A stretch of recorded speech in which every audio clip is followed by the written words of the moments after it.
ધન પરિવારને સહકારરૂપ છે કે પરિવાર ધનને સહકારરૂપ છે?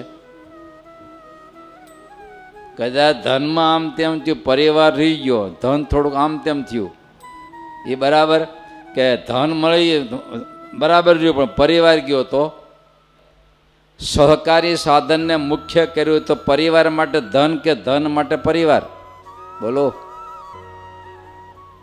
પરિવાર માટે ધન છે. માટે ક્યારેય પરિવારને આટલું અપસેટ કરીને ક્યારે પૈસા પાસે દોડ દીધી, એની જિંદગી ફેલ.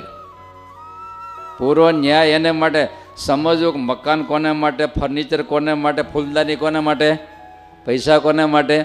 બધું પરિવારમાં. તમારું જીવન કોને માટે છે? પરિવાર માટે છે ને. પણ એને મુખ્ય રાખે તો સફળ.